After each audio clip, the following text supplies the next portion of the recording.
If more of you supported the show, I'd be less sick of podcasts. Blah, blah, blah, blah. Sending out good vibes. Blah, blah, blah. Good vibes. Blah, Good vibes. blah, blah. Good vibes. Good vibes. 108 breaths of deep gratitude and prayers for guidance and protection. And put on a didgeridoo and shamanic drumming track. Shivers or vibrations and stuff like that.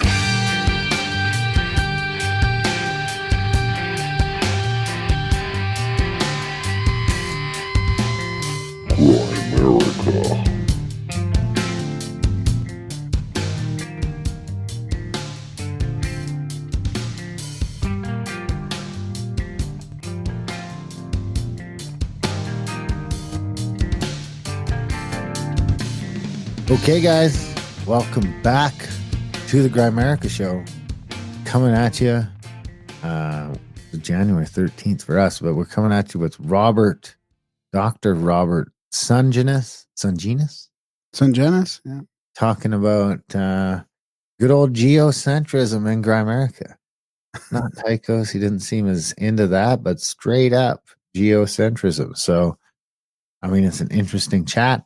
Goes along with some of that Tycho stuff for sure. And what is he a doctor of again? I'm not sure. He's like he's like a guy you should know anyway. Well, I'll read it right now if you want. Dr. Robert Sungenis is a renowned Catholic speaker, producer, the best-selling author. He's had over 30 years of experience in scriptural exegesis and theological debate. So he's probably a doctor of theology or something, if that's such a thing. He's an avid author, publishing over 40 books that defend the Catholic faith. He's produced films such as The Principle, Journey to the Center of the Universe. These films explain new scientific discoveries, showing Earth to have a special location because we are special, Darren. I thought he was a physicist or something. No, I don't think so. I'll check in the meantime. I feel like I should know this. Theologian. The theologians always think Earth is in the middle. I mean, what? I said, don't the theologians always think Earth is in the middle? No, only the hardcore Catholics, I think. Well, I think they all think so. They're just not allowed to say it very much, you know? Maybe. Maybe not. Let us know what you think. What's that? He holds advanced degrees in theology and religious studies from George Washington, Westminster Theological Seminary, and Calamus International University. He's a chairman of Stellar Motion Pictures in West Hollywood. Produces movies for scientific and religious audiences. He's the executive producer of The Principle. He's also the executive producer, writer, and director of the movie Journey to the Center of the Universe. Let's see if I can. He's got a huge resume here. I'm not going to read all of it, but let's see if I can find out what his doctor is there. I thought he was like some sort of a scientist. Yeah, maybe. Yeah, I can't find it. Anyway, it's not important. It's a fun chat. Anyway, at the least. Yeah, you seem kind of more into it, not into it, but more resonant with it than I did. I don't know. I just have a hard time with, us being so special, you know? I mean, I'm kind of more of I'm sort of like more of an omniist, you know? Everything is at play here, ETs and extraterrestrial worlds. And yeah, it's like you're metrosexual. You're just like an advanced metrosexual now. It's like, oh my God. You're omnisexual. You're an omnisexual. I didn't say that. I didn't say we were special. I was more along the lines of the trying to get sort of the Tychos thing. And I have time for the Earth being at the middle of the solar system. I think it kind of gets away from me where it's at the center of the universe. Center of the universe. That being said, I can't remember, but aren't all the galaxies in redshift? Is that true? No, I think the point was that they were all, some of them were supposed to be blue and some were red, but he saw them all as red. I think that was what, Hubble. I think that was from Hubble. I'm asking my assistant. Ask your assistant. Yeah. We did talk about it a bit in this episode. Anyways, yeah, I agreed. It was a good chat, and I do like how he knew all about Simon Shack's work, and he wrote me a huge paragraph. He's like, "Look, I can come on the show. I'd love to, but this is what I'm gonna, talk about. I don't agree with Simon on this and that, and I do agree with him on certain things. So I like that." So you know what else could be a sign of things picking up again? Is this week I got 2 random phone calls related to the show or the thing. Like I never get calls on my work phone. I got a call from someone in some lady in West Virginia that was having trouble figuring out the adult brain thing because my number comes up on the Stripe invoice. Wow. Yeah. And then John Potash called me today, trying to get back on the show from I don't know, 2015 or 2014. He was one of the early ones. Yeah, drugs as weapons, I think, right? John Potash? Drugs as weapons against us. Yeah, I think that was it, right? Where is it? Must be the 410 one. Yeah, I left a voicemail. It was John Potash, who you interviewed a long while back about my book, Drugs and Weapon Against Us. He has a new comic sequel called The CIA Drugs Are Us. Cool. Sounds great. Yeah. So what was the problem with adult brain? I don't know. I was busy. I was like, you gotta email me. And I haven't heard back. Oh boy. So maybe I'll get another call. Yeah. There's a problem though. I gotta get my phone number off of the internet. Adult brain Stripe. I probably shouldn't even have said that. But I mean, hey, if you guys all want to go up to Adult Brain just for the opportunity to send me a text, you go ahead. So it must have been the Adult Brain podcast then she was trying to download or something. Right? She was probably buying a subscription for the Adult Brain podcast, and then she would get access to all her books. Exactly. At adultbrain.ca. Who actually, we could mention that we're in the process of building a store. There's actually, I think last time I counted, there was 32 books. Only the audio books so far, but the print and the ebooks will be in there as well. So you'll be able to buy all of our 140 audio books directly from us for a fraction of the price that every other marketplace is selling them for. So all under $10, every audiobook. About under $5, and then we'll have the ebooks for you, and we'll have the paperbacks, and we're talking about already maybe having some sort of a 3-for-1 where you could go in, buy an audiobook, get the ebook, and get the paper book, all for cheaper than you get the paperback most places. So that's our next move with the thing. I think you can you can buy audiobooks directly from us now just by going to adultbrain.ca and clicking on the Adult Brain store in the menu. Of course, you can still get them all on Spotify and Audible, wherever else you can find them. And of course, YouTube as well. So all those great places to get audiobooks. Check them out. Sign up. Yeah, there's some good ones coming. They just came out, I think, right? I'm just going to check it out quickly here. Yeah, a bunch of the new ones aren't on Audible yet.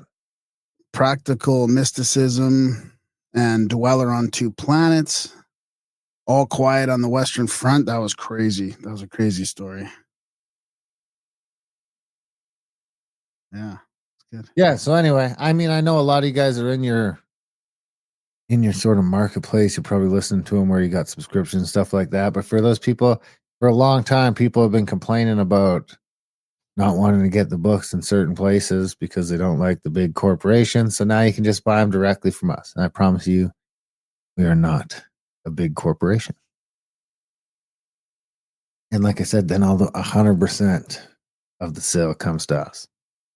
So you will be able to get all those books from us soon. Watch the store, and it's actually on the YouTube channel too. The store is connected to the YouTube channel. So maybe we could do a video about that for the channel. So do you want to know what I found? What did you find? Yes. Almost all galaxies in the observable universe exhibit redshift, meaning their light is shifted to longer wavelengths as they move away from us. This phenomenon is due to the expansion of the universe, which stretches the space between galaxies and causes their light to stretch as well. Why are most galaxies redshifted? Cosmic expansion, Hubble's law, discovered by Edwin Hubble. This law shows that galaxies are receding from us, and the further away a galaxy is, the faster it is moving away. This expansion stretches the light, causing redshift. The Doppler effect in light, similar to how the sound of a train whistle changes pitch as it moves away, light waves are stretched. Exceptions, some galaxies, such as Andromeda, and a few others within our local group of galaxies, show blue shift because they are moving towards us due to local gravitational interactions. However, this is extremely rare and happens only on a local scale. Cosmolon, blah, blah, the redshift in most galaxies, blah, blah, blah. Conclusion, yes, nearly all galaxies show a redshift because the universe is expanding. But there are some rare blue shifted galaxies due to gravitational pulls. Well, something. I mean, now, I wish I could remember his argument about it, or the reason why he thinks that that's wrong, or it's not applied right. Well, that would, I mean, this, what I'm reading right now, would imply that the Earth is at the middle. Oh, right. Otherwise, you could say, even if we were moving away and there's a bunch of stuff that's further away from us, and as near as we can tell, things accelerate the further they get away from us. So everything, all the people that are in front of us are getting further away from us faster. So they show red. All the stuff that was on the other side of the, you know, let's picture it like it's a hockey rink with the stands all around. So all the people that are, you know, say you're on the stands, you're on the 50-yard line on the south side, and you're heading away from the middle because the middle was the Big Bang. So all the people behind you are getting away from you faster. Huh. See, what I don't get is I why might have is just talked myself out of it. I might have just talked myself out of it. Because get this now, so you know, you're on the 50-yard line halfway back. So all the people behind you, because they're accelerating, they're getting away from you faster than you're catching them, so they're going to be red. The people on the sides are just going away from you, so they're going to be red. The people on the opposite side of the football field are going to be going away from you because they were on the opposite side of the thing. And the people in front of you are going to be red because you're going to be moving away from them ever so slightly faster, because the further away you get from the middle, the faster you go. Which is a lot of crazy ways to hoops to jump through. Maybe not. I mean, I don't know. There's got to be another reason for redshift or something. Something's off. I just don't. I don't. I I mean, mean, I I think think it's that- all that's going to be the wrong in reason. the I just end, gave you anyways. It all ends up wrong, I and just it gave you ends the up with a two new options. paradigm. We have a new paradigm. Something else changes. But I mean, why wouldn't the sky change But then? If it everything only was works. moving away so fast, why is all this up there the same? The redshift thing only works in their model if things are accelerating the further away they get. Right. That's what they use to come up with the excuse for the redshift. Ah, I see what you're saying. Yeah. Which is, I don't know, which would seem counterintuitive. What about my question? That didn't make sense. You didn't hear it at all? Why I does heard everything up there look the same then? I Like don't if know. everything's moving away from us, why wouldn't that change the look in the sky Yeah. quicker than it does now? But I mean, some of that stuff could be. I mean, if we're looking at starlight, that shout out to my cat, that is a billion light years away, or a million light. Say it's a million light years away. So we haven't, that light that we're seeing is a million. Started sending to us a million years ago. But you're right. There should still be a sequence of, if it was moving, that there would be some sort of trail. Yeah, I don't know. That's why I kind of Space is fake and gay. yeah. You can't rule it out. You can't rule it out. You certainly can't rule it out. But at the very least, it would seem that the 1 mile an hour is closest. Yeah, I don't know. You can't rule out that it's fake and gay. You really can't. You really can't. So I went to the city picked up. I met a listener of the show. Picked up a couple like beautiful wood shelves that he gifted me for the new studio / office space that I was building downstairs. Looks great. So my office is like 95% done. I just got to sort of tie up some loose ends, but yeah, it's pretty much done. Oh, it looks like you moved the axe. I moved the axe to I'm going to doll up that axe a little bit. I think I'm going to put some runes on it and put some wrap some rope around the handle. And maybe, it up? Did you maybe say I'm going to discolor. Maybe I'm going to discolor the face of it a little bit. Can you doll Make up it, an axe? make Is it that look the right worn? word? I mean, if there's any ever way to make an axe sound gay, you found it. I'm going to spice it Doll up. There I'm you going to spice it up. How about you just try killing something with it? You know what? I think he told me, and I almost forgot. I was doing exercises with it in the summer, and Wait. What kind of exercises? Like George Michael in the garage doing the Star Wars exercises, like in the backyard with your retainer and swinging it around. What kind of but exercise? it's not. There's. I need to put a pin in the axe head. Oh, yeah. It could fly off the handle. What kind of exercise? Just like those mace ones, those mace exercises. I Like don't know. No, functional. What? I would. So you're like pretending to use it, No, just swinging it around and like kind of limber up a bit. fighting orcs, imaginary orcs No, it wasn't quite like full on cosplay or anything. in the backyard. Or Yeah. I mean, this is a YouTube short right here. I mean, you gotta film this kind of stuff. The Hobbit playing with his axe. The gift that keeps on giving. We were talking about the great fortune. Who I was talking, because a lot of people, you know where it was at CAC, the last CAC in Invermere. I was talking about the fortune cookie prank. Oh my God. The great fortune cookie prank from episode 139. 139 is what it was. None of them knew about it except for Nikki the Dude. Really? So we've got this whole audience that have never listened to our early episodes. And just so you know, none of it's dated. You could just go listen to the whole back catalog. It's all evergreen. Yeah. And the fortune cookie prank is worth checking out. I should I mean, I don't even want to spoil it from there, but who was the guest on that episode? Do you remember? James Nation? No, was it? First one, well, no. He wasn't the guest. He was the genesis of the fortune cookie prank. Right. 139 in the intro is when it starts. That's the beginning of the prank, I think. And that was Rick Simpson. Rick Simpson was the episode? Yes. What a great episode to have the fortune cookie prank. I mean, I don't even want to say anything because if people are going to go back and listen to that one, it was really, really good, really funny, but I don't want to spoil it. Nah, it's not worth spoiling. So I'm going to say, ask the AI if it suggests that Earth is at the center of the galaxy.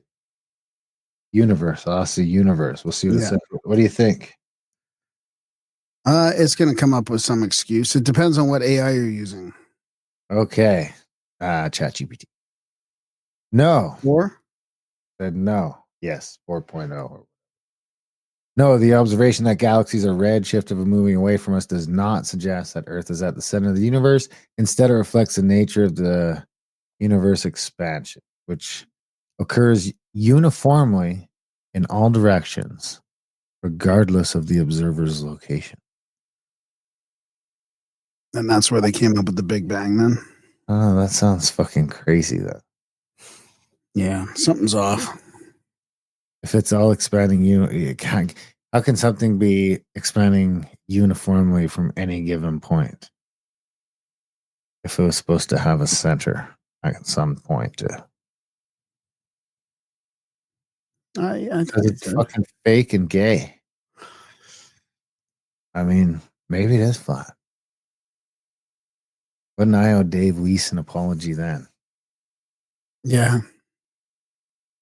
Anyway, hey, it's worth mentioning we tried to cleaned up the YouTube channel a bit. We've been trying to go back over there, so people want to go subscribe. We got the YouTube channel. We got the Grammarica one, of course. We've started doing some little shorts on there. People seem to be liking those. They're easy to share with your friends. Quick little thing of Randall or one of our guests spouting out some wisdom in bite-sized chunks. And then, of course, we have the Adult Brain Audiobooks YouTube channel, which we're trying to really pump that up because this, helps. So if you guys can subscribe to that and share that around, help push the algo a little bit. And then we had to torch our Outlawed Canadians YouTube channel because it was just stuck in some algorithmic blocks because we had rebranded it from being a Grammarica clip show to a Canadian political show. So we've relaunched that as the A list. It would be just EH, the EH list. The EH dash list? EH dash list.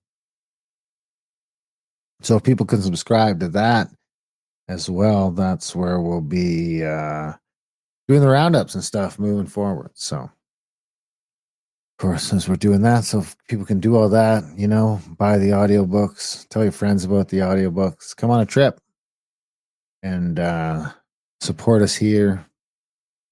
Subscribe to Grammarica Outlawed. That's all the ways to help us try and CBD. go.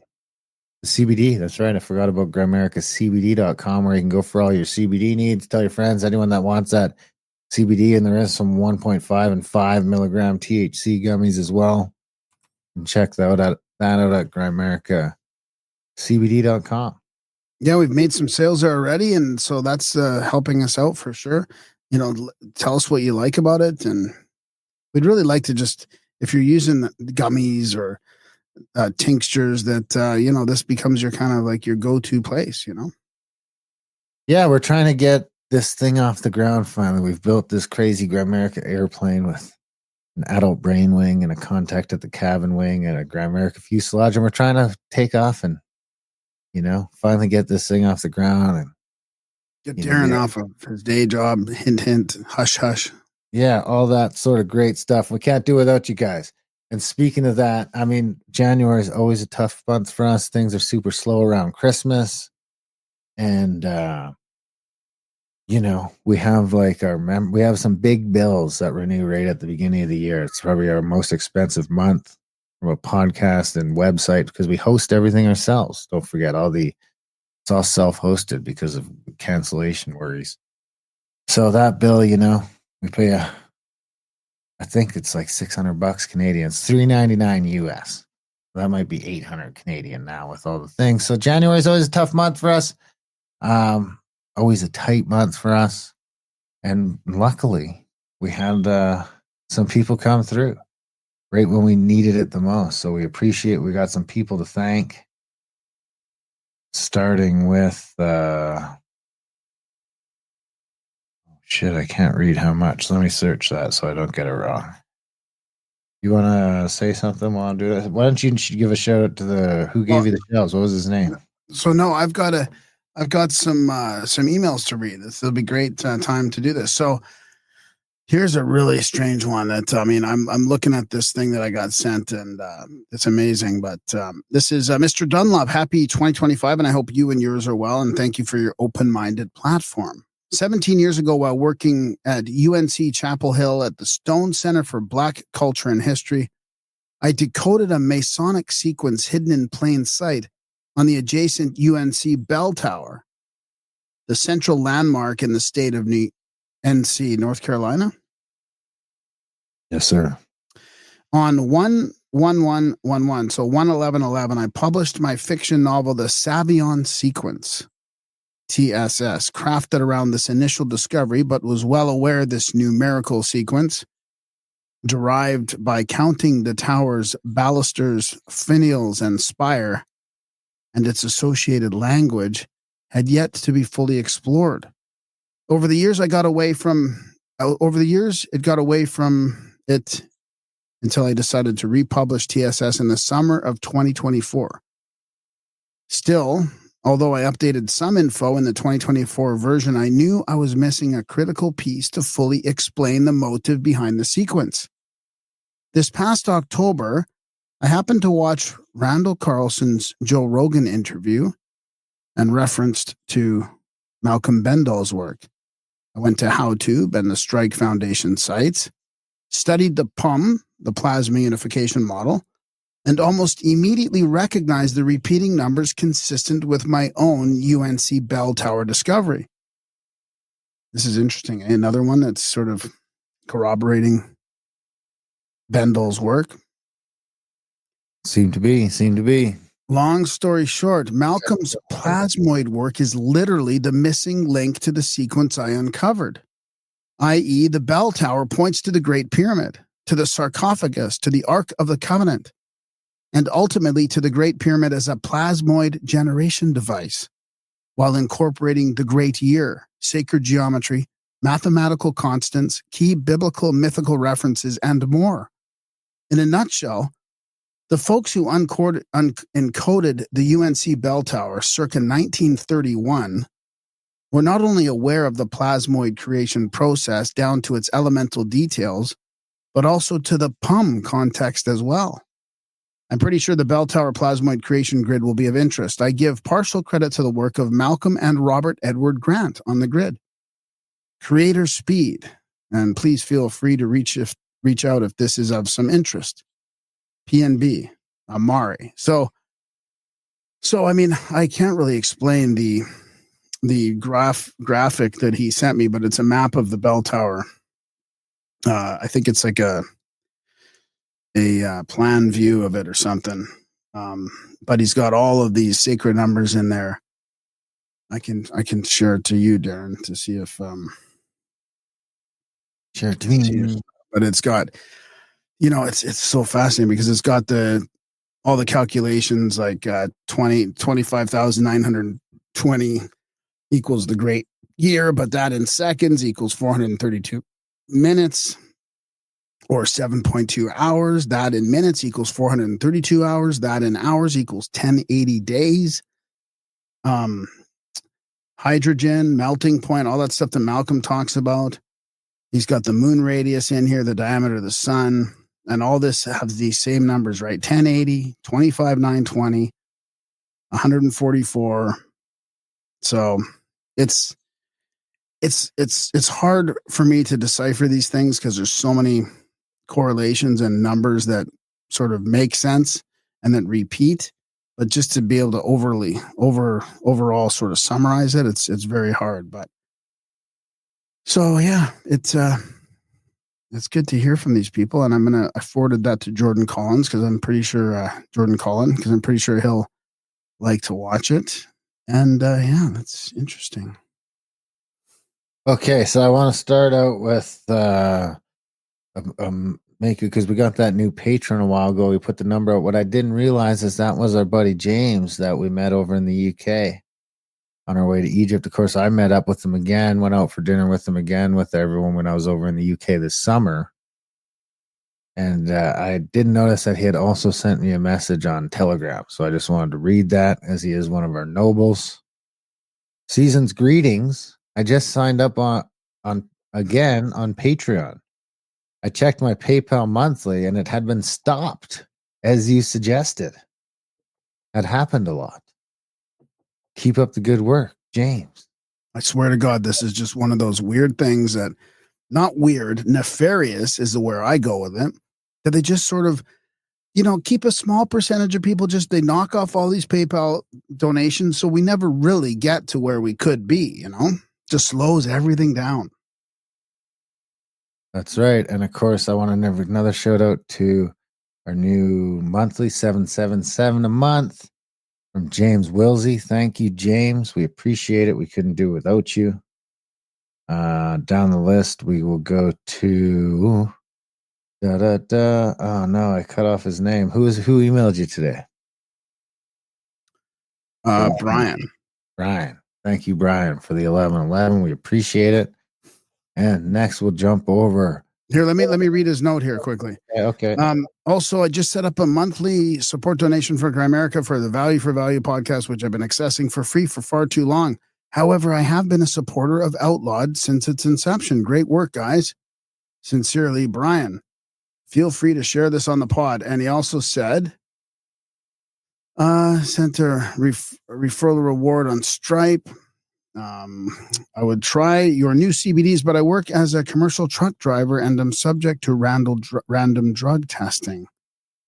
I'll give you feedback as I progress on the journey because he went to, there's a link for some psilocybin stuff now. And remember we had the other one that wasn't working anymore. They got taken over. So now it's goldenteacher.co.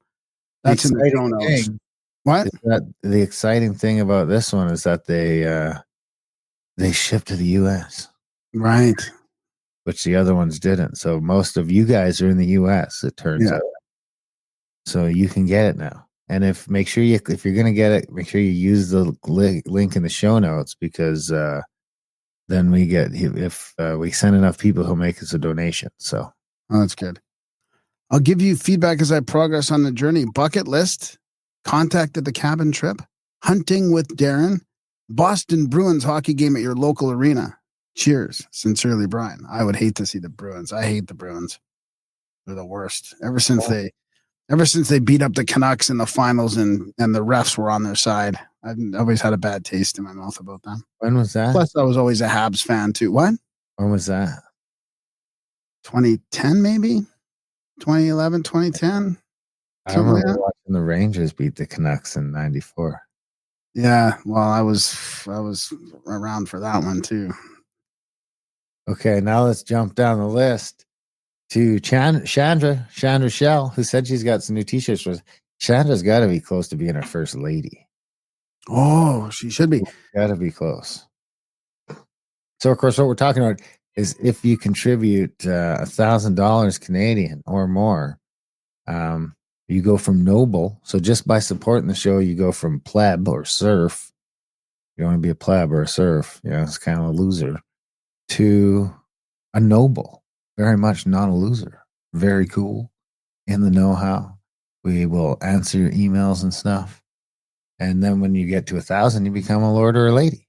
And then then you get a protectorate. And then you go from there, you can have a ward. Like we have some big timers. Like we got Paul's Award of Alberta. We got Mike's Award down there. Well, I think we have a new lord coming up later, an Insta Lord coming up later tonight to talk about. So that's interesting as well.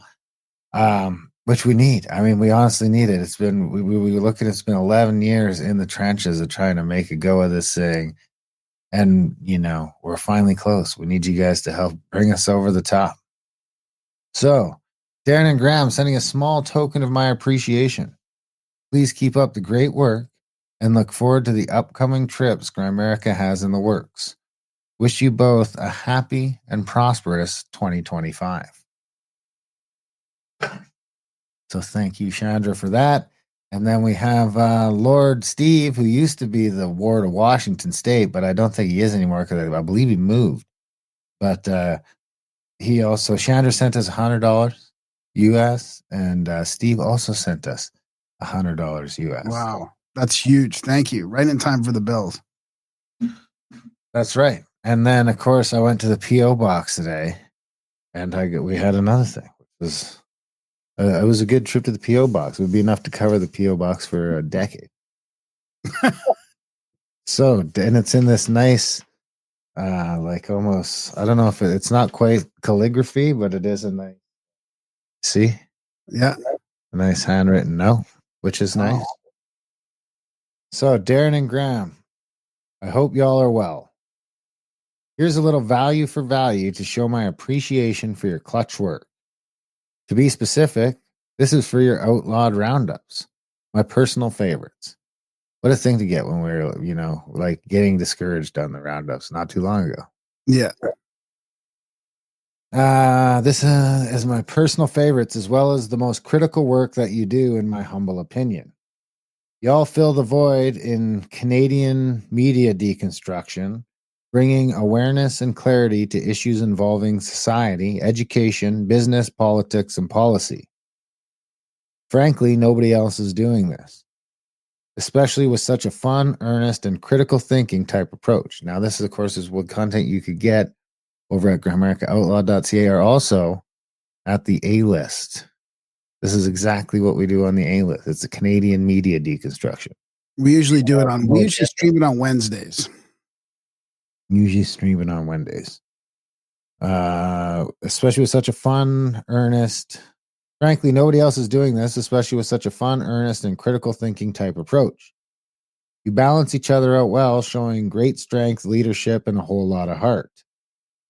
You must know that to your listeners, y'all are like friends, and we appreciate what you share of yourselves. I feel like we're allies in whatever this is on Earth together. So that you might understand the value of this, I have no financial savings. Have so far lived paycheck to paycheck for my entire life. And carry a modest debt. But life has been a constant reproving of the pathway of miracles, whereby I've always had my needs met against all odds and have unconditional faith that there's more where that came from. This was my rookie season mining at the tender age of 47. Here is 1 troy ounce of placer gold, skim mined by my friend and me on the river bars of the Caribou Mountains in BC. Holy! It's hand-worked, small batch, sustainable, literally replenishing, specimen gold. We had samples of this batch assayed at 86% purity. The rest is silver and platinum. In trade, we value it at the spot price on gold, which is around historic highs at 3,800 Canadian today. Unrefined gold is a solid holding as it's not subject to taxation or capital gains until it's commoditized, i.e. refined and sold. It's also a great hedge against our floundering currency. I hope it becomes an underground trade staple as the economy moves towards digital. I encourage people to buy it with cash and stack this shit. If you ever want to liquidate it, I can help you. But in the meantime, may you rest secure knowing your treasury is never empty and your efforts are worth their weight in gold. As for y'all, I wish you continued success in bettering yourselves, our communities, and the world. No big deal. Very best, Corey Ash. Wow, thanks, Corey. That's fantastic. I would say Insta Lord right there, right? Corey's got to come up with a territory, or like we're kind of copying the no agenda thing right there. So we got two half-ounce vials of gold. It's crazy. They're so heavy. I thought it was DMT at first because you don't notice the weight when it's just in the envelope. But as soon as you just grab the little vial and lift it up, I was like, holy fuck, what is this? And then sure I feel enough, like he's Canadian. Did he say where he's from? What? He's a local boy. Local, really? I don't know how local, but at least local to my province. Oh wow! So he'll be fighting over the protectorate of Alberta. Maybe he could be like go for the 51st state or something. You know? He's like, well, he's outfought. I mean, he's quickly jumped up to be like our second highest donor of all time. Yeah. Next to, of course, Lord Mike, who's tromping away at being a deity. Because he gave us a couple doozies, and he also, I think he gives us $50 a month or something like that. So right. Shout out to Mike, who, I mean, because of course, the 10,000 gets you to the deity level where you get to be one of the gods of Grimerica, which could be the only one for a while. Yeah, there's none. We know nobody's there yet, but hey, we're gonna put it out there, right? We got to put it out there. Need some gods. We need a whole pantheon, like Ragnarok. Yeah. Right, like Zeus and this and that. So yeah, Corey, huge thanks. I mean, honestly, it's and Chandra and all you guys. It was like literally, it's a trying time of year. We keep taking fucking losses, not losses. I mean, we're not complaining. We got it very good. We're blessed, but we just keep getting hits from these corporate bastards on all of our other endeavors. Whether it's more taxes or more this or less royalty rates or just fucking one thing after another.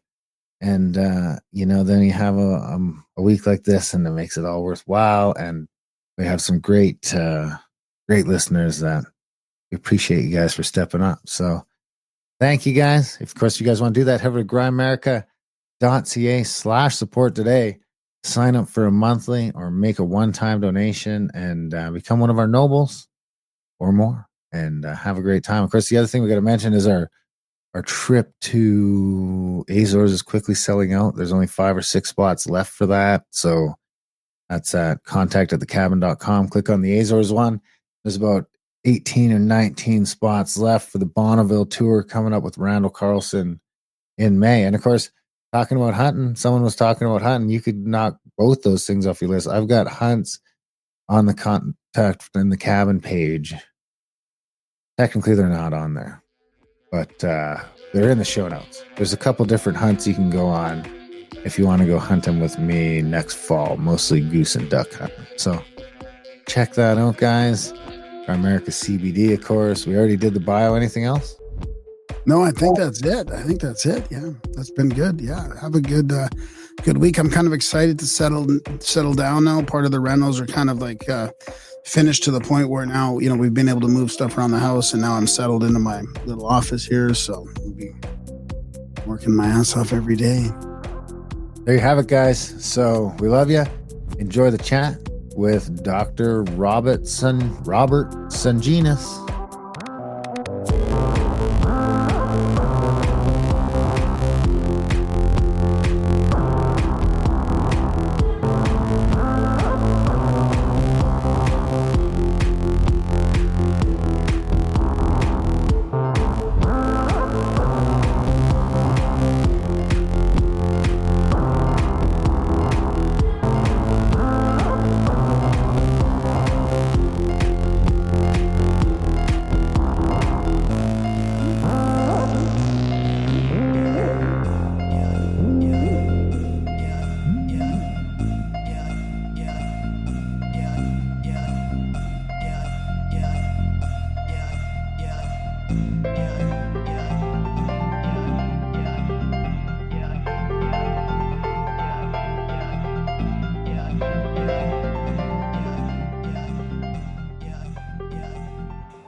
All right, Dr. Robert Sungenis, welcome to Grimerica. Thanks for joining us. So glad to be here. Thanks for inviting me. Yeah, this will be interesting. Like, we were just chit-chatting a little bit. We haven't really approached the subject from this angle before, but we've done lots of episodes on, the solar system and different things like the electric universe theory and the growing Earth theory and Simon Shack's, I guess it would be binary system theory kind of thing, or the Tychos model. So I think this show will be a good complement, but I'm also not very versed with, religion, Catholic stuff either. So we're a little bit, we're a little green on that whole side of things. So thanks for joining us. Yeah. Well, I promise to make you white. Yeah. So who knows what color on that? I mean, where do you want to start? I mean, you've got like Geocentrism 101, which is kind of where we want to end up, but maybe it's like a quick sort of background, a quick bit about how you started writing about this and debating people in the scientific field. Yeah, well, to start out, I was a devout heliocentrist prior to the earthquake that happened in my life. So just to let you know, I know where everybody else is coming from. It's not like I was born this way. I was sitting home one Sunday in front of my computer, and I was futzing through the internet. Back in those days, it was a new thing, Now everybody's into the internet, but I was going through it, and this guy who had a PhD in astronomy, and he just died a couple of years ago. He's talking about the Earth being in the center of the universe and not moving. And I'm like, what? How can a PhD in astronomy be saying this kind of stuff? And so it was Sunday afternoon. I didn't have anything else to do for some reason, which is not usual. But I had to decide whether I was going to press the next key to get into his website or I was going to go outside and play basketball.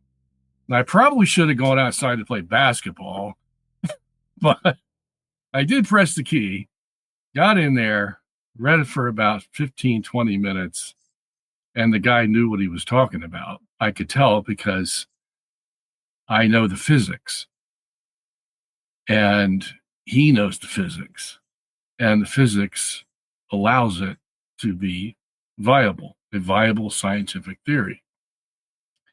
I mean, Einstein, well, I'll start with Newton. Newton had his F equals ma, and from him, the whole Copernican theory, heliocentric theory arose. Einstein had his theory. And so I guess the last, 21 years I've been doing this is a matter of showing the world in how many books? 12 books, probably 6 movies, a dozen or so lectures across the world, how you can defend the geocentric model. Not only with geometrics, as I was telling you in my email, Yeah. because that's where Simon's coming from. It's all geometrics, but from dynamics, that is forces, because that's what F equals ma is. It's force equals mass times acceleration. So, after pressing that key, which was fate calling me, I responded, and been doing this for the last 21 years, defending something I thought I would never defend in 10 lifetimes, let alone one.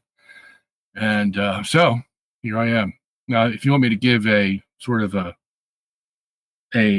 25 word or less reason why I think it's viable, I can do that. So that's the way to start out. Yeah. So before Newton, nobody really knew physics. Aristotle took a stab at it, and he didn't do so well. But everybody followed Aristotle's geocentric model. But the Greeks, prior to Aristotle, had both heliocentric and geocentric models. There were about 12 different Greeks who,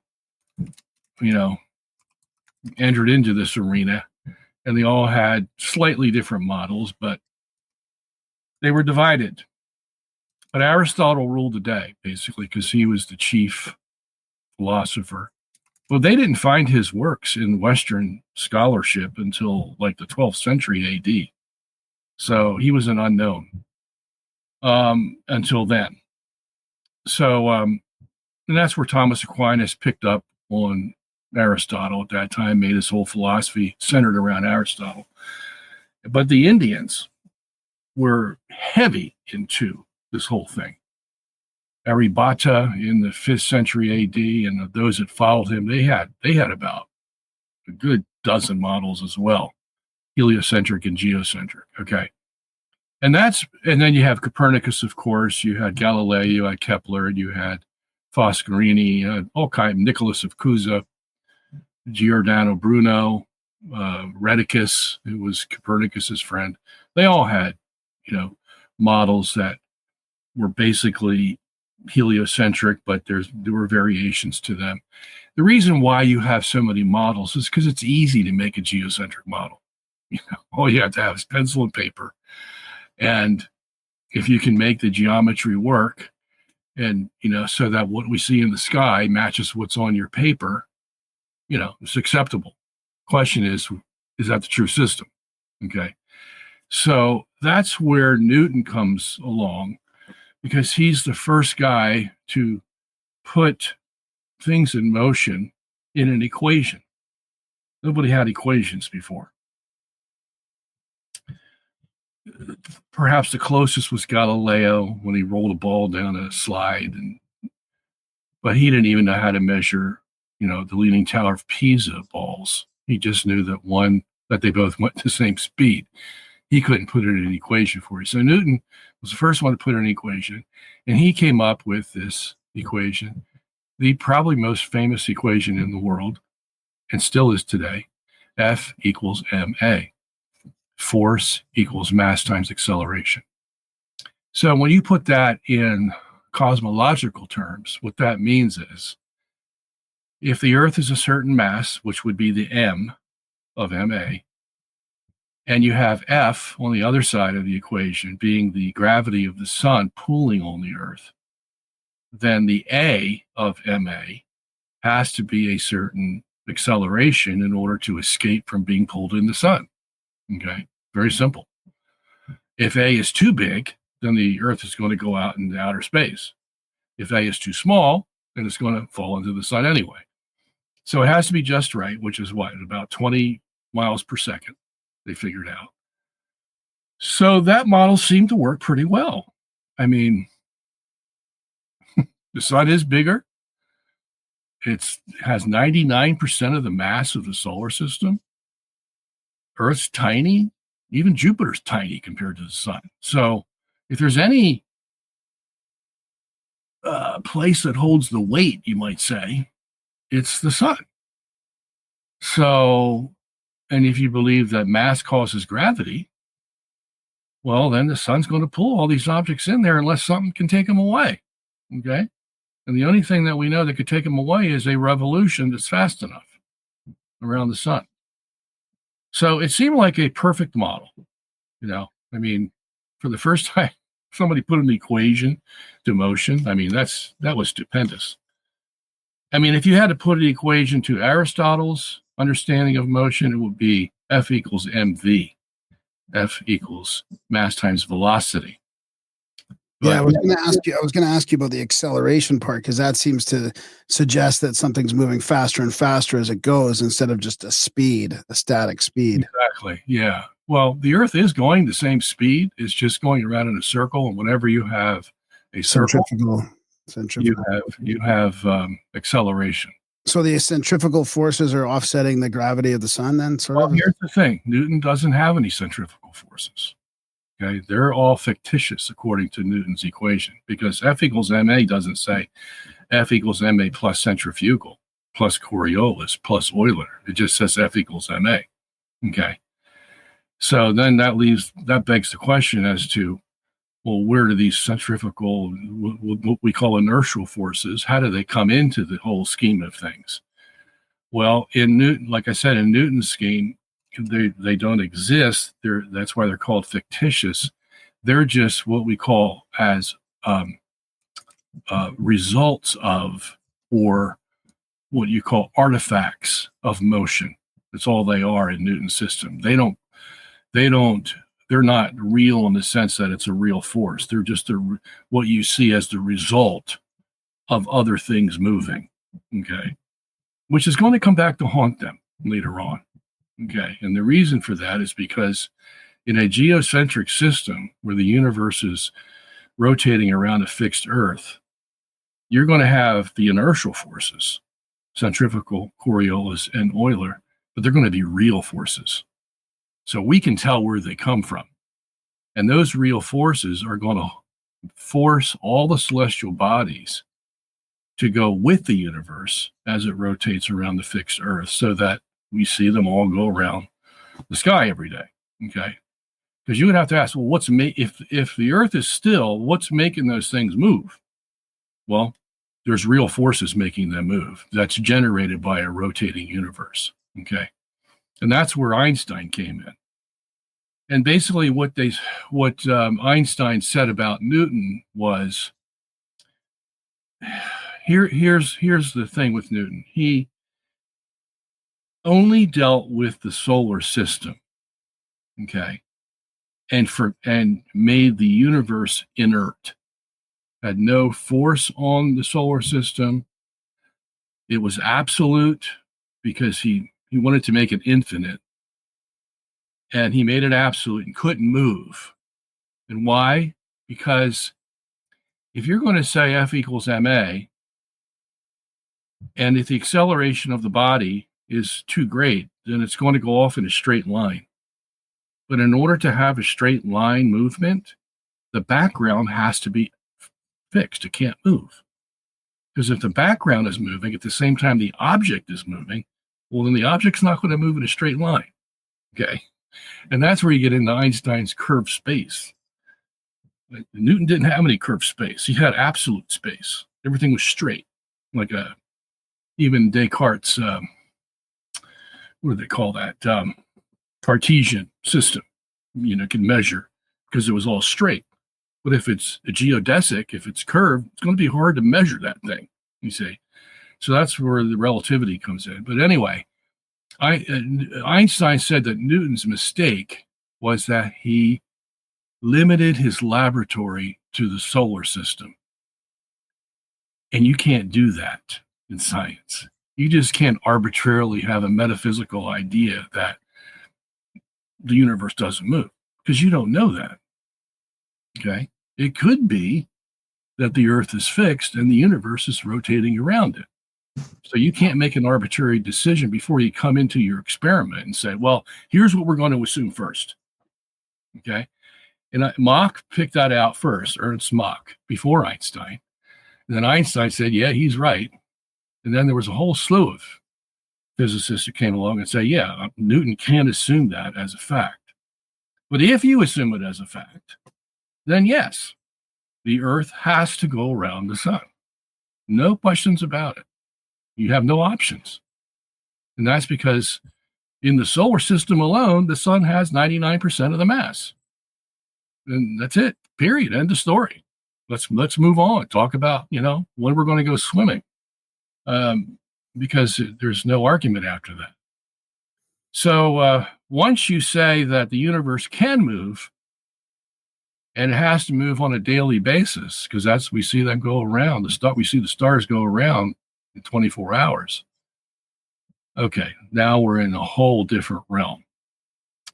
And at least we now have the possibility that the geocentric system is correct or is viable, because we have the physics to explain it. And that's where general relativity comes in. And Einstein himself admitted that you can say the sun goes around the earth or the earth goes around the sun. All you have really is different coordinate systems. And you can have different physics for different coordinate systems, you see. So he made it rather easy for us. So I come along and I see this and I'm saying, oh my gosh. Because I had been gone by Newton all along. I didn't even know Einstein supported the geocentric universe. And most physicists... I don't think people do. Still, they don't know that. Still, they don't know that. Physicists don't know that. If you bring it to their attention and they're worth their salt, then they say, oh, yeah, that's true. But they had to be educated to that first. So all these guys out there, they think that Einstein was a heliocentrist. And yeah, I mean, one part of his theory can support heliocentrism, but in order to be a relativity theory, it's required that you have a reciprocal system that is the mirror image of the one that you brought to the fore first. That's what relativity is all about, because relative motion means one can move, the other stops. The other can move, and the other one stops, you see. That's what relativity is. So they have to have one, whether they like it or not. And guys like me love that they have to have a geocentric system, because now you want to get to the religion part of it, here it is.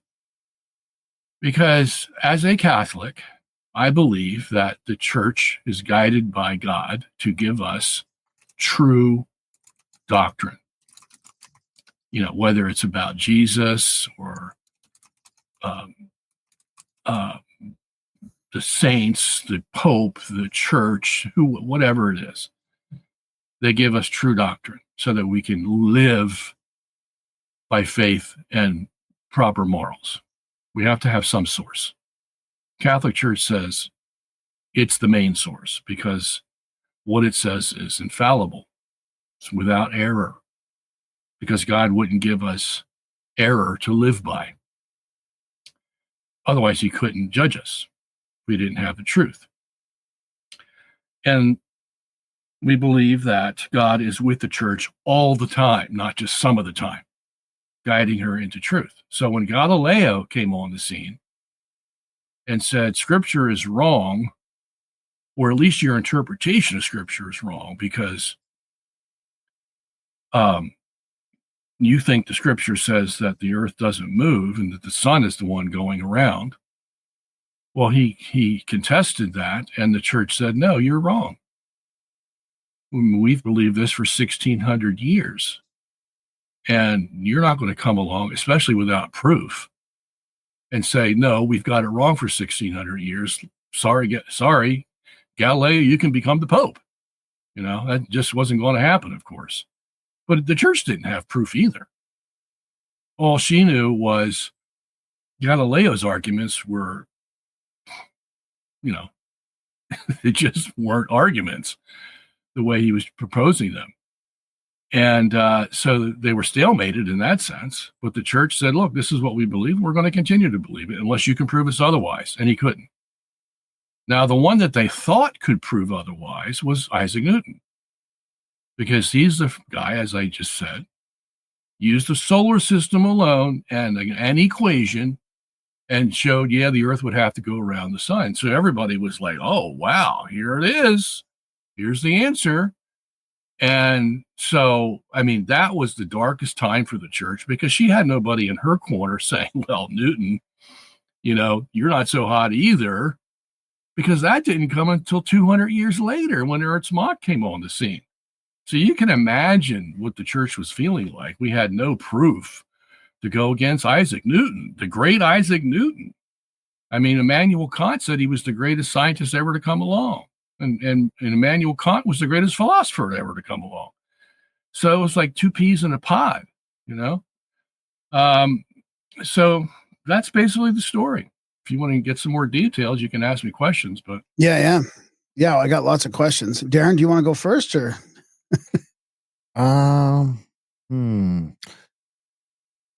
Yeah. So, you said where did you start? Where did you start? This is, what was like the aha moment? What was the something don't fit right here? That's a great question. The aha moment.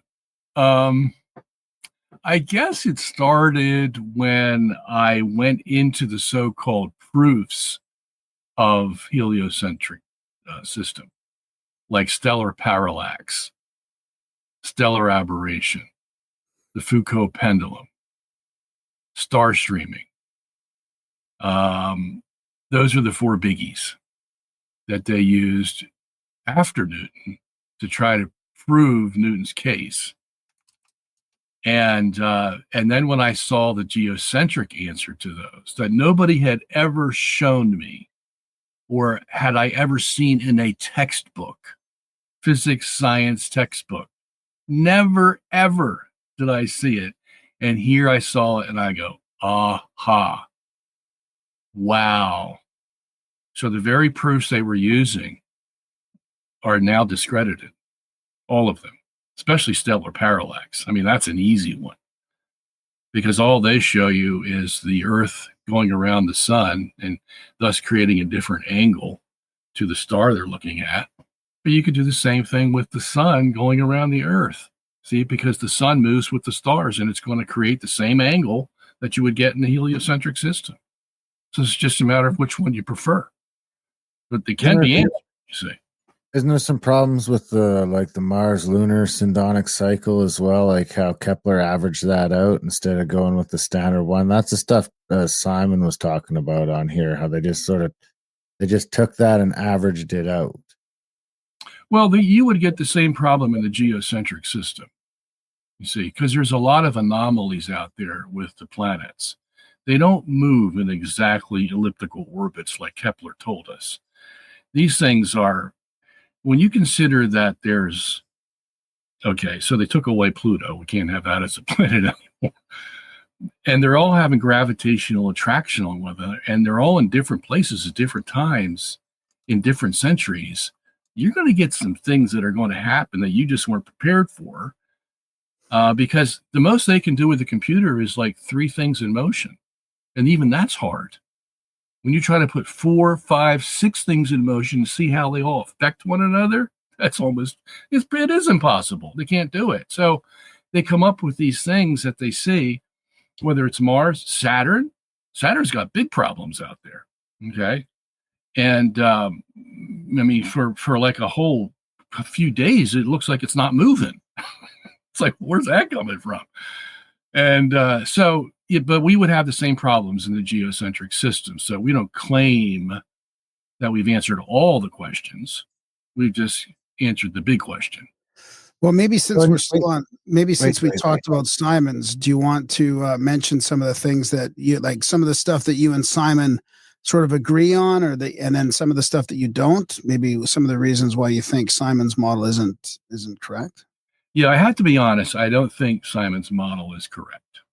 Okay, like I said in the beginning, if you have a pencil and paper, you can sit down and figure out any kind of geometric system and sort of make it work. That's why you have so many different geometric style models, from Pythagoras at 600 BC to Kepler in 1500 AD, because it's easy to make a geocentric model. And Simon has made one of those. It's a little weird, I think, but it might be viable in the sense that if you put Mars here, then you got to put Sirius here, and you got to put Earth here, and the Earth has to move a little bit, and you can make that work. But again, whether that's the right system or not, that's a whole different ballgame. So you take more the of Earth moving. My model is the Earth does not move. Okay, doesn't rotate or revolve. Simon has it moving like Crombit had it moving a mile per hour or something. Yeah, and I think, as I said, that's to accommodate the positive result of the Michelson-Morley experiment. I don't know, because that's what Crombit did. But at any rate, mine doesn't move, doesn't rotate, doesn't revolve, and that's because it's the center of mass for the universe. And by definition, a center of mass doesn't move, okay, unless the whole system moves. The whole system moves, and the center of mass will move with it. But as a definition, inside a non-moving container, there's one center of mass, and it doesn't move. So that's where I'm coming from in my model. How does that explain the wandering of the North Star back and forth between Vega and Polaris on the every 13,000 years? Yeah, every 13,000. So what happens is, if you have a universe that's got more matter on one side than the other, and they have found that now. They have, in studies, recent studies, just like last year, they have found this, that there is, if you take a ratio of the galaxies in the universe, it would be like 51-49. So we have a lopsided universe. Not like really lopsided, but slightly lopsided, so that what's going to happen when it rotates around a fixed Earth is it's going to precess. That's what you're going to get when you have either a force that's going to affect the system, or you have a lopsided, overweighted system, and you're making it rotate. It's going to precess. So that precession, there's actually three of them that you're going to get when you have a lopsided universe. One of them is the 26,000 year precession, which means it's going to go to Vega and come back to Polaris in 26,000 years, okay? Because the axis is itself rotating because of that precession. So that's how we would explain it. Okay. I think the hard part for me is not, and leaving the scientific part out of it, just that kind of had it ingrained in me for my whole life, that, that obviously that the sun, we go around the sun, and that there's all these other stars and everything goes around and all these different galaxies. So saying the universe is hard, right? The Earth is the center of the universe is a tough swallow, right? It's like, because it just throws all this other stuff at me. I love the stuff about like the solar system not working as we thought. Like, I feel like I'm more open to that from a non-scientific view, just a I don't know, cultural view or something, but it's that whole universe thing. Like, what does that have implications for all these other things that we that we've talked about. What? You have to draw that out for me a little bit because I'm not following. What about all the other planets that we see out there? Like, how does that implicate the mainstream narrative of space, the planets, the moons that are going around, like all that? Like, does that mean there's not life on any other planet? What are the planets then? If we're the center, like, what are all the other planets, and why are we the center, and why are we so special? I know there's some cliche questions in there, but like, it just feels like too special for me. Like, I feel like we should be just one of the planets that has life. Yeah, well, a guy from my perspective can answer that pretty easily because I come from also the religion perspective. And the religion perspective says that we are special. Yeah. And God made us special. He made us in his image. And what can show that you're more special than being in the center of the whole universe? Okay. Yeah, well, yeah. As a matter of fact, this is what the scientists don't like. Why they don't like geocentrism, because it smacks too much of God, you see, because they know that if the universe is in the center of the universe, it ain't going to get there by time and chance. They know that, you see. So instinctively, they resist it. They would much rather have the Earth out in the remote recesses of space with no signpost saying, here you are, because that's more comfortable, because that we can imagine coming by time and chance without a God. Yeah, I totally agree. So what about all the the voyages out to other planets like the Mars, all the the spaceships that have gone to Mars and come back with samples, or what? Like, is that all where do you where does this fit with all the stuff in our solar system? I'm not sure where you're coming from, but it's not going to change anything. I mean, they haven't found life on Mars or Pluto or any other place. Okay. And the odds of finding, even according to them. Well, I mean, they just said they found water on one of the moons, for example. Like, there's water in the whole universe. Yeah. I mean, it's amazing how much water there is out there. So is there life in the universe then, according to your? Yeah. Well, water is not life. Water is H2O. No, but is there life too, though, or? No, I would say no. Okay. Yeah. Well, there's a lot of water. There's even water in the sun, in the sunspots. Yeah, believe it or not, 3,500 degrees Fahrenheit. There's even water in the sun. There's water in the stars. There's water in the planets. They just found Pluto. Almost the whole surface is water in ice form.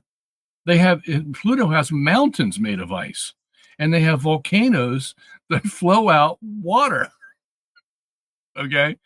So, I mean, there's water everywhere. It's one of the building blocks of life. As a matter of fact, there's so much water out there now that they've discovered that they think the water molecule is the actual fundamental basis of existence instead of carbon, even if you're talking about life, because they've seen it everywhere. So, yeah. But see, we can answer that from a biblical basis.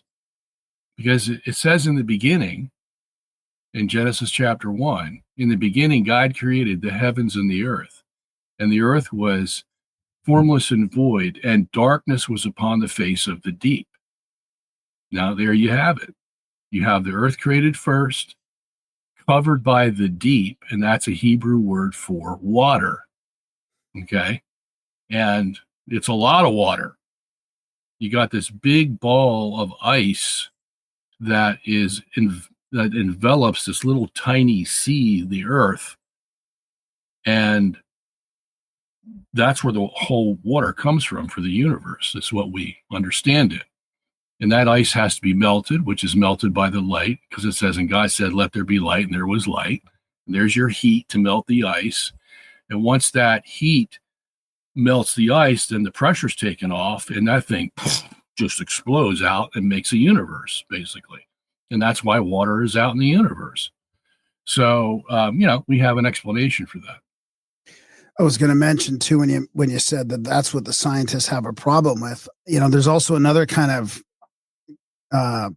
problem or conundrum with the science and the floods. And, I think there's been resistance of the mainstream science to embrace a grand sort of flood theory because of the Bible, because they don't want to admit that there's been a massive flood, because of what the Bible says. Like even, guys like Randall Carlson that have been sort of catastrophists and talk about these massive floods, like either global or North American or whatever. But they want to just like they will use, Catholic and religion to try and debunk or to disparage his research because they're also resistant to like an ancient lost civilization or a civilization that was older than 6,000 years and was destroyed by a massive flood, which kind of like half matches the Bible, I would say. Yeah. So I mean that's a whole other subject, the flood theory, and I deal with that as well. But let me give you some food for thought on this geocentric issue, because the data is the data. The data is neutral. But when a man goes and looks at the data with his telescope or his microscope or his oscilloscope, whatever scope he uses, he has to interpret the data. And whether he likes it or not, whether he will admit it or not, he is influenced by his society, by his theology. Everything influences his interpretation of that neutral data. Okay, now I'm going to give you a perfect example of that in the geocentric issue. So there's this guy named Edwin Hubble. I'm sure you've heard of him. Oh, right? yeah. I wanted to ask you this, too. I'm glad you're mentioning it. Yeah. Yeah. It's one of my favorite stories because it just shows you what's going on. So they built this great telescope out in California, the Mount Wilson telescope that was 100 inches wide. I mean, that was big. Biggest one we had in the world. And so Edwin Hubble, the greatest astronomer at that time, they let him go use it, and he sees galaxies. Back in the 20s, right? 1920s? So 100 years ago, right? 1929, almost 100 years ago.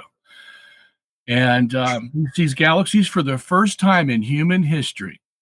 They were theorized, they were thought of, but nobody saw one. And he saw one. Not only did he see one, he saw millions of them. And he noticed something very peculiar about them.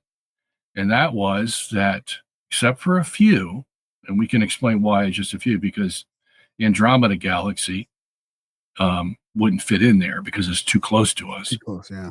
But all these other galaxies are far away, and the light from each of these galaxies showed a redshift. Every single galaxy that he looked at. Now, he, as an astronomer, knows what causes redshift. Either the emitting object is moving away from the observer, could be gravity on the light, but that's what causes a redshift. And he said, well, if we weren't in the center of the universe, then we would see blue shifts as well as red shifts, you see. But we don't see any. We don't see any blue shifts. We see red shifts. So his conclusion was, wow, this puts us in the center of the universe. Okay. And you can read about this in his 1937 book, The Observational Approach to Cosmology. And he's playing for the scientist. He's speaking for them. And he says, now, what do we do with this situation? Because we don't like this, that the evidence puts the earth in the center of the universe. So and he uses words like, this is horrible, this is unacceptable, we will only resort to a central earth as a last resort. He just goes on and on for like 6 pages. He's like he's having a mental breakdown. So he says, how do we get out of this? So he thinks up a theory. And he says, all right, this is what we'll do. We'll dispense with Euclidean geometry that has a center, and we'll just use Riemannian geometry that has no center. It just has 2 dimensions. And the 2 dimensions put it into the shape of a balloon. And so what we'll do, we'll take all these galaxies and we'll put them on the surface of the balloon, and then we'll blow up the balloon, let it expand, And as it expands, the galaxies are going to move away from one another, right? And guess what they're going to see? They're going to see redshift. So every single galaxy out there, because it's on the surface of a blown up balloon, is going to see redshift. And voila, we have our answer to redshift. And is that how they came up with the expanding universe theory too? That's exactly how they came up with it. So, oh man, and they probably said they didn't make him an offer like we'll just play ball and we'll name a space station after you in the future. Or? Well, here's the interesting story. He had a partner named Humison, and Humison said, "You can't do that. You just can't assume that the universe is a balloon. Put the galaxies on there to create redshift so you can have an answer for the Earth that's in the center. You can't do that." And he left him. Wow. And Hubble started to equivocate. One paper he would say, "Yeah, I accept." Another paper he'd say, "Well, not so." So he didn't know where to move. But they probably gave him enough money, prestige, and the name on the telescope. Who knows? Yeah. I mean, because this is what life is about. Yeah. Just take a look at our politics. I mean, if we don't know that now, we'll never know it. Yeah. Okay. But you think that science is immune from that? Are you kidding? No. We've seen how corrupt it is now, especially over the last little while. So this is another, to answer your question, Darren, another aha moment I had. Okay. You mean this whole Big Bang theory is just to get away from the central universe or central Earth? Yeah. And then another guy comes along, he was a Catholic, liberal Catholic, which means he didn't believe the Bible or didn't, trust anything else. Father Lemaitre, Belgian, mathematician. He says, "Okay, we got an idea. Let's do this. Let's take this blown up universe and shrink it down. Let's make it go backwards." Okay. And you get down to what? You get down to a little seed. Okay. And then here's where the debate started about, well, what was this little seed and where did it come from? And, then they use words like singularity, which doesn't mean anything. It just means it's a single spot that I can't explain is what it means. And so you get this Big Bang thing because the seed exploded somehow and made the universe expand. But the key to all this is, where did the Big Bang theory come from? It came from a guy who didn't want the Earth in the center of the universe. Yeah. So there's a couple great comments in the chat that I don't want to leave past, but Corey Ash says, because I was thinking about this too. I was actually looking up the definition because your name is very ironic in a way for a geocentrist. Sungenis, is like he's meant to do this work, And then Jerry says he saw you on the Culture War about flat Earth. You were great. I saw a little bit of that, but were you on there just for people? Were you on there debating the flat Earth, or where does your theory fit with the flat Earth? Well, we don't believe in a flat Earth, that's for sure. But I was asked to write a book, well, actually a paper. Back in 2018, I was asked by another organization to write a paper on this flat Earth theory because they were being bombarded with people asking about flat Earth. So I started the paper. I wrote 30 some pages. And then as I really started to get into it, I go, oh my gosh, this thing it's like a rabbit hole. Once you go down it, they come up with all kinds of things, and they all have to be answered. Because if you leave out one, you're like, see, gotcha. Can't answer that one. Earth is flat. So I made sure I answered all of them. And the book ended up being 735 pages long, called Flat Earth, Flat Wrong. So that's what I use is spherical Earth, and I think it makes the most sense. And the guys that don't believe it are like, they don't believe in satellites. Rob Skiba was one of their top spokesmen, and I said, Rob, and he seemed like a sensible guy. He died a few years ago. I said, Rob, do you really not believe in satellites? That NASA's just lying about all these things. And yeah, that's kind of why I was asking you those other questions before. I wasn't sure if this fits in with any of that. Those are sort of extreme space conspiracies, I would call them, Yeah. What did he say? He told me in private. He says, "I do believe in satellites," Ugh, and then he died the next year. wow. Yeah. So it's like, wow, what do I make of that? But he did say that he believed in satellites, and that just sort of begged the question, because the next question would be, well, why don't you believe that these satellites show a spherical Earth? We didn't get that far, Yeah. believe it or not. Apparently, that's a deep rabbit hole on its own. The chat saying that the deep state took him out. The deep state no, he died of COVID ramifications. Oh, well, maybe that is the deep state. Who knows? Yeah. That's a good. We're wandering into YouTube strike territory here. Oh yeah, that's right. Yeah. Ixnay and the Thank you, Derek. vaccine. Yeah. So how does this because okay, I don't know where I'm still sort of absorbing some of this, because the interesting thing is Let me give you another story if you'll call it. Yeah. Here. Let me give you. Let's do it. This is about Albert Einstein himself, because he wasn't always allowing a geocentric universe. He had to come to that by force. And I'll tell you. Nice pun. Yeah. Yeah. So they did experiments in the 1800s, 3 famous experiments. Dominique Arago in the 1810s,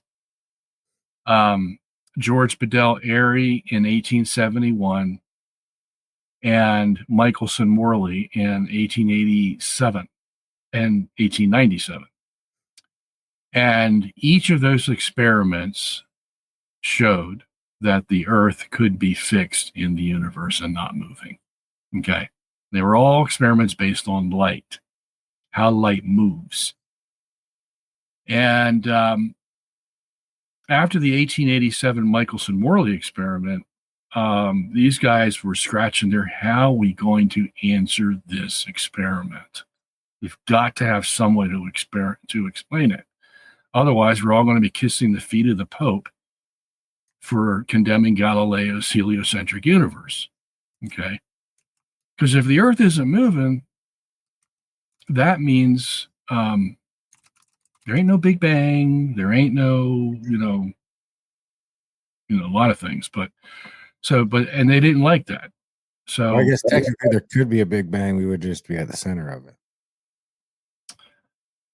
Well, that's not what they think. And I think they think the Earth was made 8.5 billion years after the Big Bang. Yeah. So that doesn't help us. At any rate, because we kind of described a Big Bang. It's just like the Earth was the cause of it in some ways. Like the light melted the ice and the Earth expelled out all the. Well, yeah. I mean, you can have an expansion because the Bible is replete with references to God spread out the heavens. He stretched out the heavens. There's 12 verses in Scripture that say that.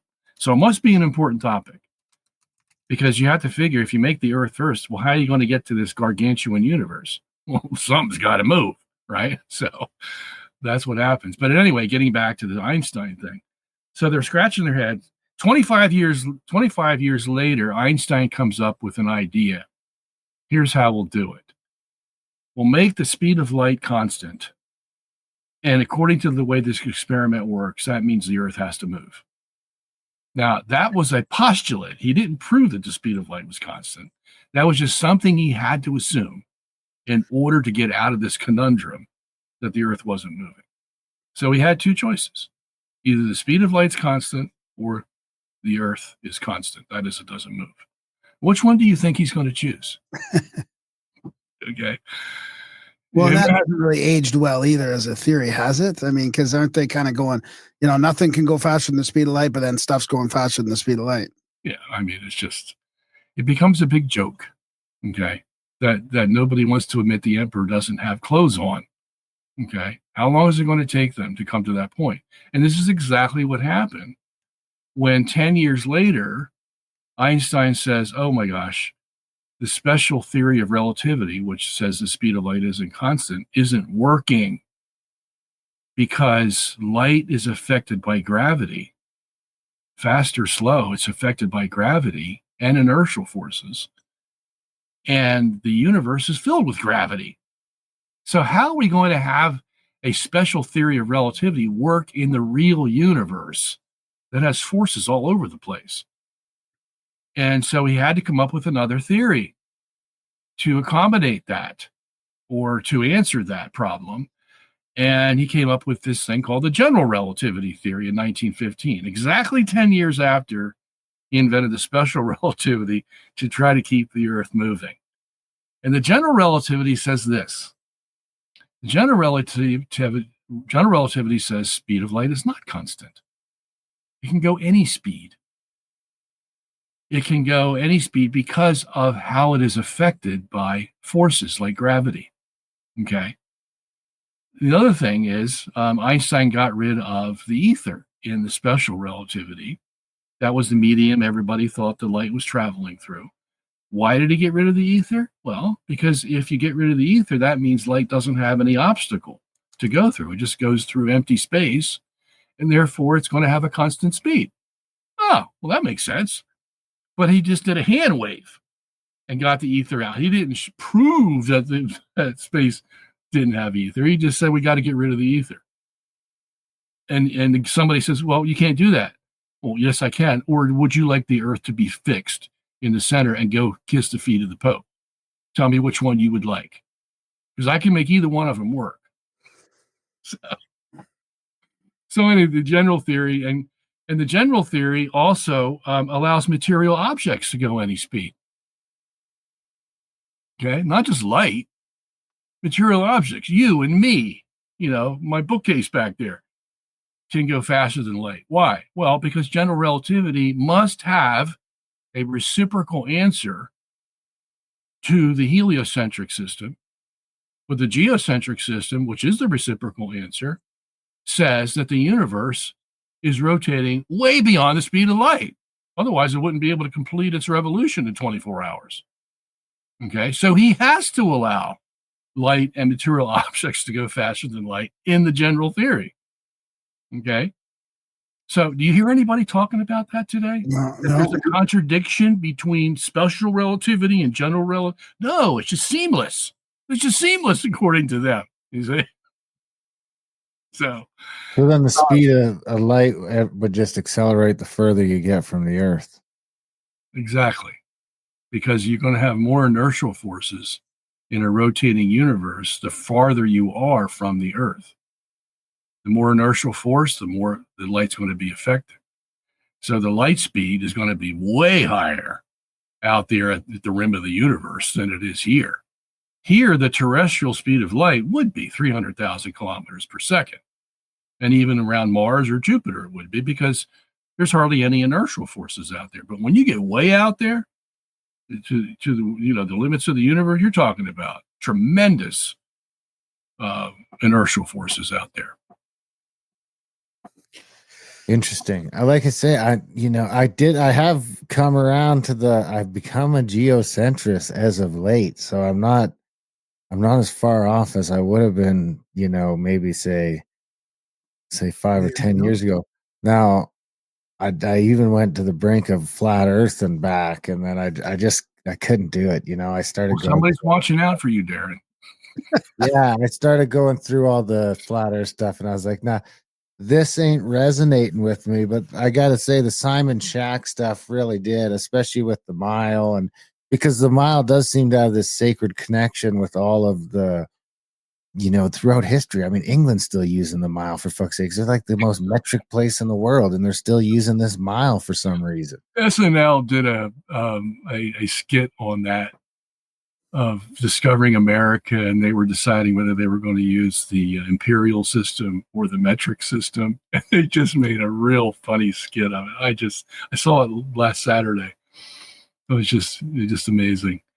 If you can, go watch it on the YouTube. You would appreciate it, Darren. Yeah, well, because it does mix in with this because the other thing that I've come to terms with over the life of the show is that we're dealing with intelligent design on some level. When you see these sacred numbers and these sequences and these, just the way that everything seems to work, it seems like we're dealing with intelligent design. Now, like, I still haven't decided who the designer is, because I think intelligent design still leaves some room even for me to maybe do some design. But I'm coming around to the whole thing. Well, Man, just be careful. It's a minefield out there. yeah, the stuff on the outer limit must be moving. I mean, I'll go to a comment here in the chats from our buddy Mike down in Montana. Mike Wykes. He says Dayton. Now, for a little context, when I traveled to England to go to the Tycho's conference and meet Simon. I mean, it wasn't much of a conference. There was only a couple dozen of us, but I was able to meet him there and get a signed book and see him do his presentation. And Mike went. He says Einstein equals math magic. So he was over at the time. So he's a big Tycho's proponent. So I'm assuming that's where he's coming from with his commentary. But he says Dayton Miller performed over 326,000 turns of interferometer with 16 readings in each one, more than 5.2 million measurements. They showed what appeared to be a small amount of drift, about 9 kilometers a second. Yeah. I don't know what that's true. Actually, it was 8 kilometers per second, but it's true. But every other Michelson-Morley type experiment, and that's what Dayton Miller did. He did a Michelson-Morley type experiment. Nothing was really different from those two experiments. Miller just did a lot more of them than anybody else. He did it from he worked with Morley in 1904, and then he went on his own.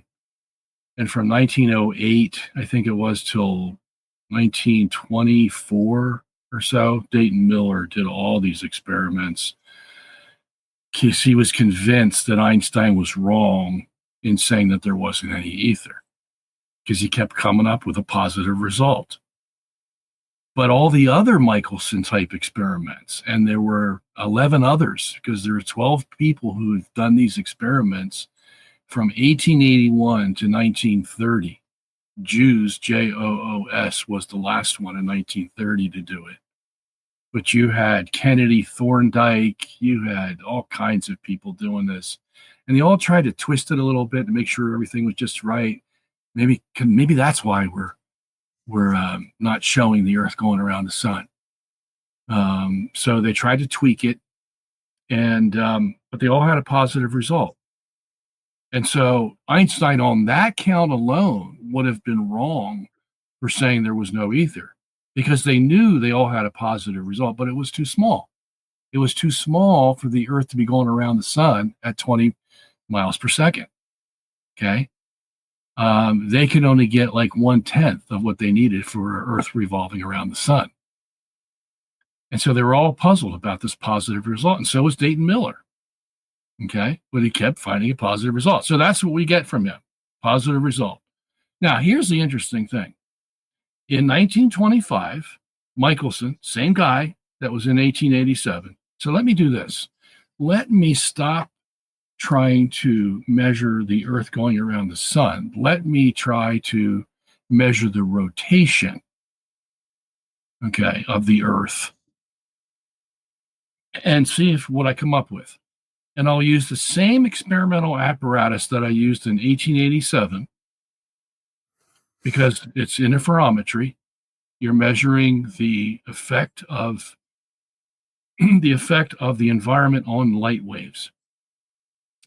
So he used the same setup, put it in a different orientation, so that it would measure the rotation instead of the so-called revolution. Okay. Now, here's the thing. Guess what he came up with? Are you guys following me?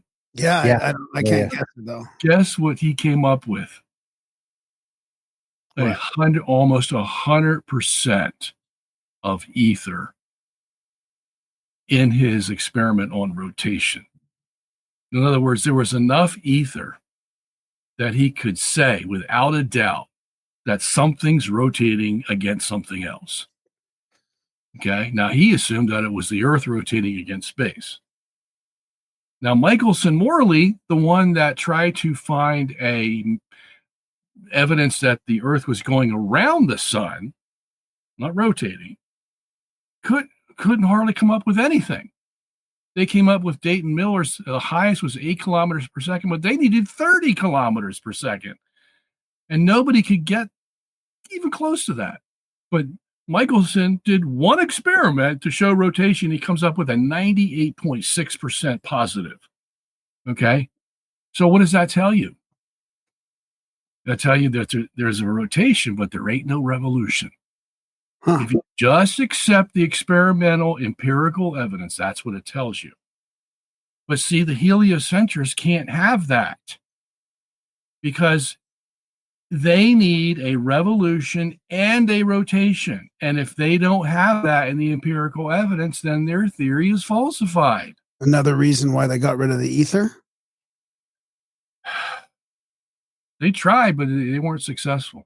Because Well, quantum mechanics came along at the same time and said, there is ether out there, buddy. Yeah, So but, don't be trying to deny for it. all intents and purposes, they got rid of it. I mean, Well, they try to pull the wool over our eyes. Yeah. Okay. So nobody, guess what? The Michelson experiment 1925 found 100% rotation rate. Nobody ever repeated it again. Nobody ever talked about it. There was one article written in the New York Times, and that was it. Over. Period. Done with. Okay. Because we can't have this.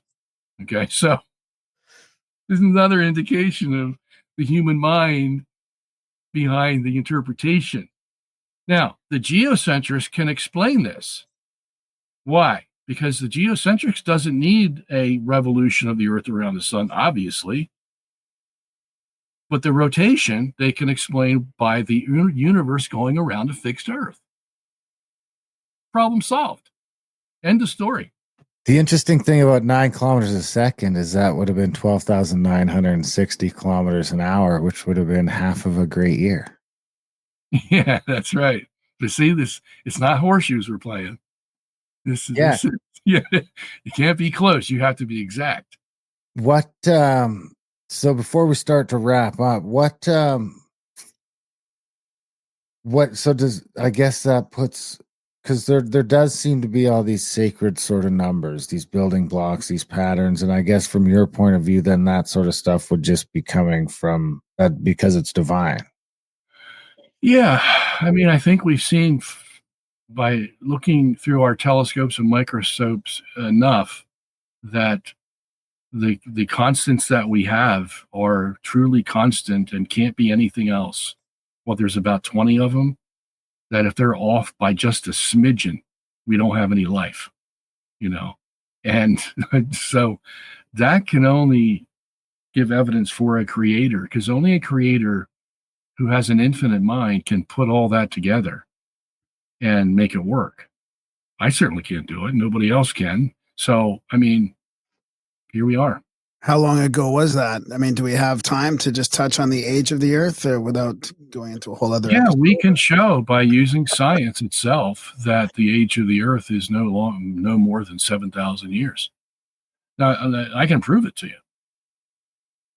If let's say the average age for Homo sapiens, according to the evolutionary theory, is 200,000 years or 300,000, somewhere around there.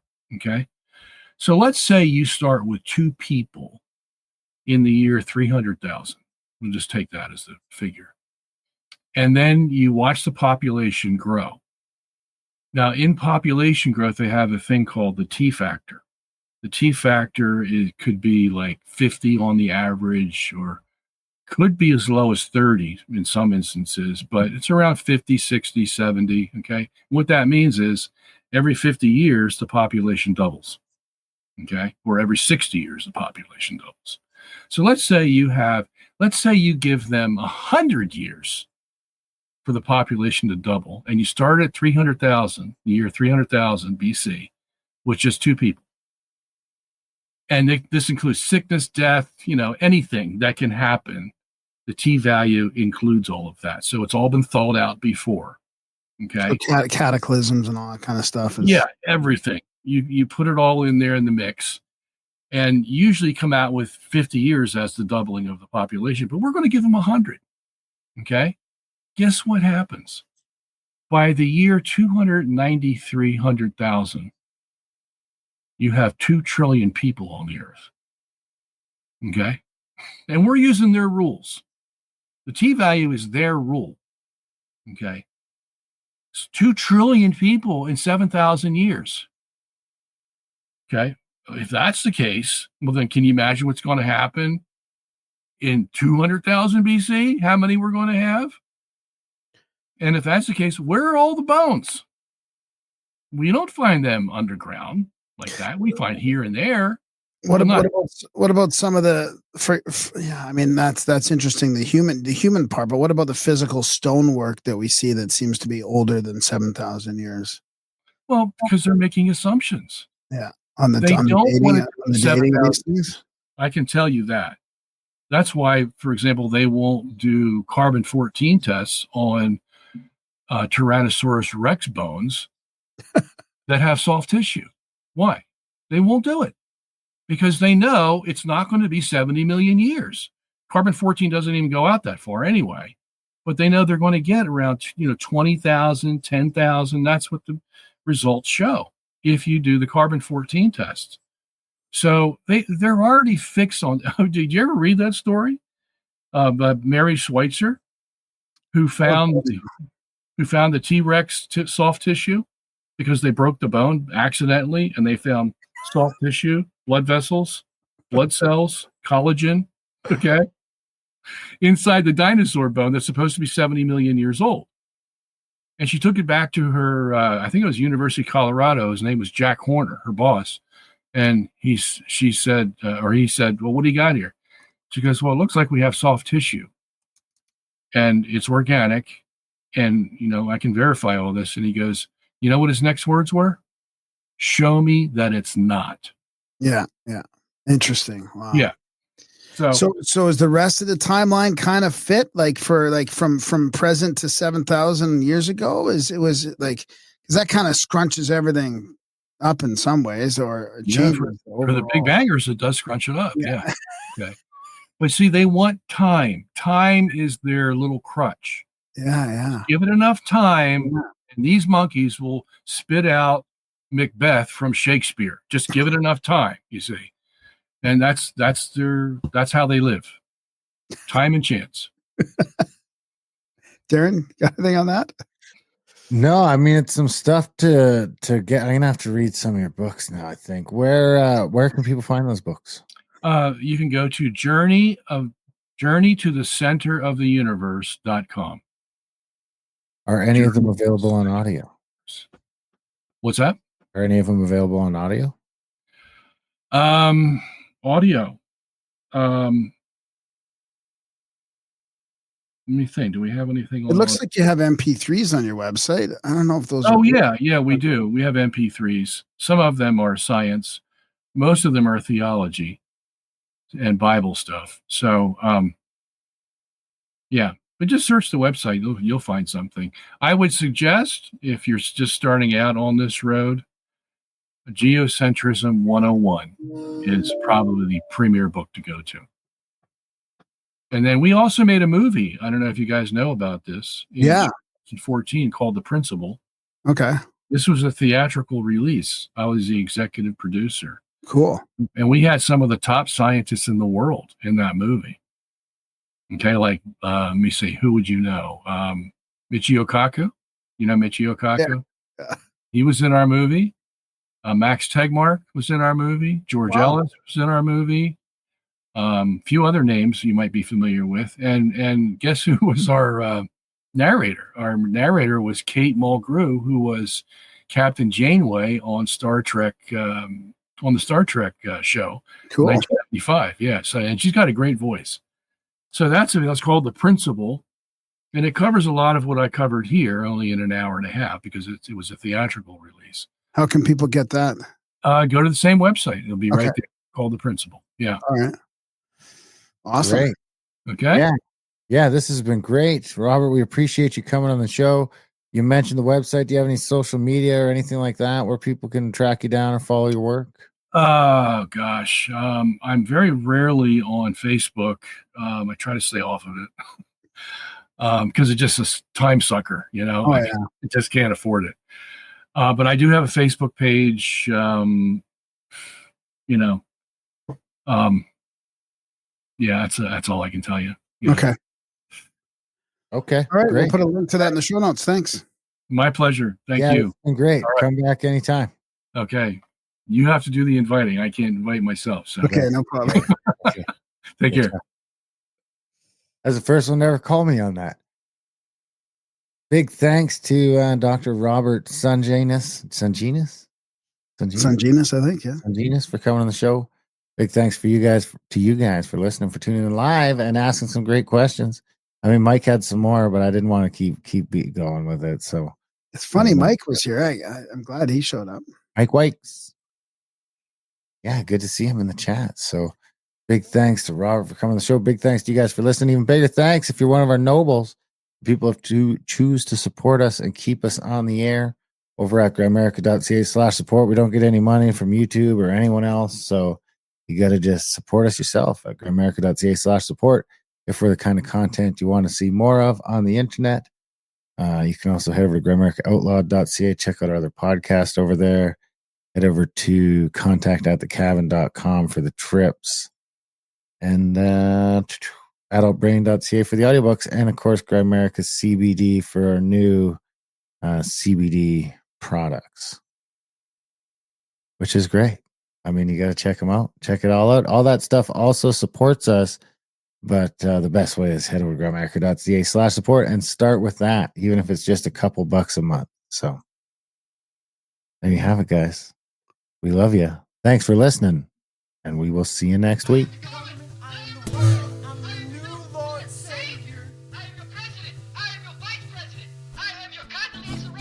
No one has ever heard a word as dirty as the word politics.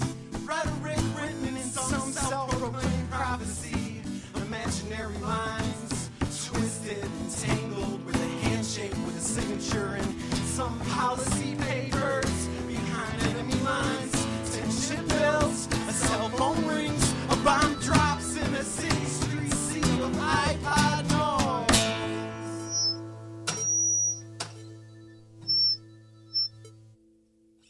Don't get comfortable, free thinkers. Don't get comfortable, free thinkers. If the digital revolution still got a pulse, we need to revive it and make it a reality. I've hacked into a politician's password and transferred money into several overseas accounts. And as we speak, a supercomputer project is in the works. And if it works, we'll use it to point and click our way to some sort of truth. Either you're in or out, are you game, or is the game over? This must be a glitch in the Matrix. This must be a glitch in the Matrix. A revolutionary dream.